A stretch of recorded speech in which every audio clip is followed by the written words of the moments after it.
I will say this, question to you. You mentioned Argentina. Was Argentina restricting freedom of the press prior to President Kirchner, or are we seeing it trend that way and landing on these lists during her tenure? Well, as I already said, Argentina is not the same as Venezuela, Ecuador, Bolivia, and Nicaragua. There remain a number of liberties that are under attack by the Kirchner's government, mainly. We have to take into account that the Kirchners are now 12 years in office. First Nestor Kirchner, then his wife. But there are a score of denouncements of journalists, freedom of the press organizations against Argentina because, for example, the president used the national chain of channels and radios to insult journalists, to expose private lives of journalists and media also.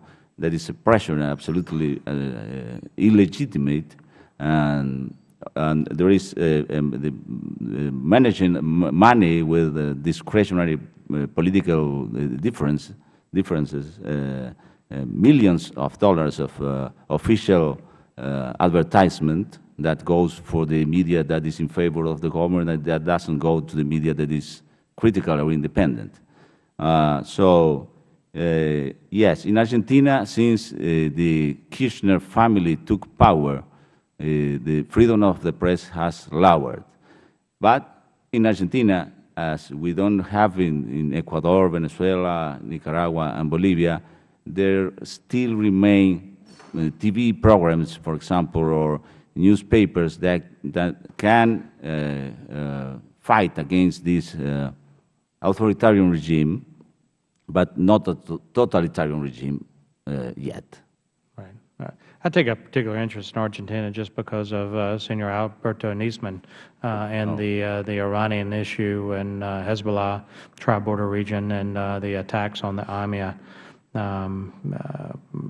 cultural centers and whatnot back in the 90s and the investigation. So wondering whether the Argentine people are getting the right and the truth on that issue with Iran, or whether Mr. Nisman was telling the truth and his unfortunate death. So I'm following that very closely. I want to ask Dr. Ponce, is there a direct correlation between the deterioration of press freedom and weak judicial systems? And the reason I ask is we hear a lot about rule of law. I've talked even today about rule of law in Latin America.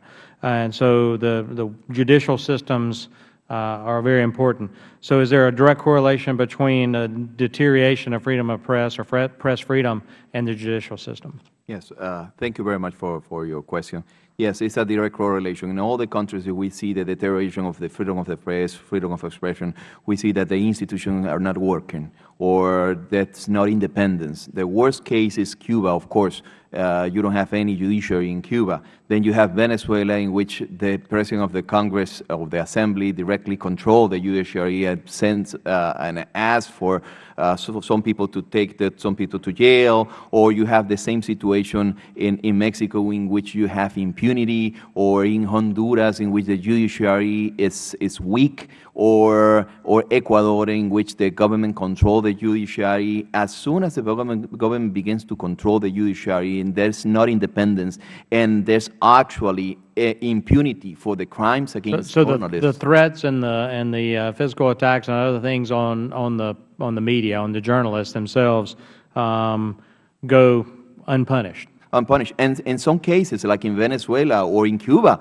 you have the government directly attacking the journalists. Oh, we saw that in Panama, not necessarily with journalists, but with demonstrators. Not only in Panama, in El Salvador, directly, the government of Cuba well, allegedly, the government of Cuba and the Ministry of Security of El Salvador tried to deport 11 Cubans just because they want to go to participate in international event in El Salvador. So this is not only in their countries, they are trying to impose also the regimes outside the countries.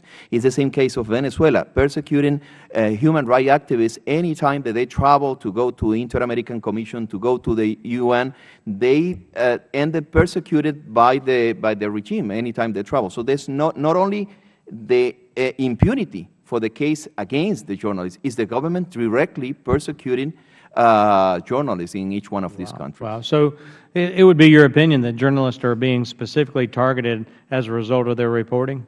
Oh, yes. They're not just victims of a broader deterioration of the security conditions in the country. They're actually being targeted because they're journalists and their type reporting. If you can establish the link between the death of the journalists in Guatemala or the death of the journalists in Mexico with their investigative reporting. They have been investigating a precise case of corruption, a precise case of abuses, and they got killed.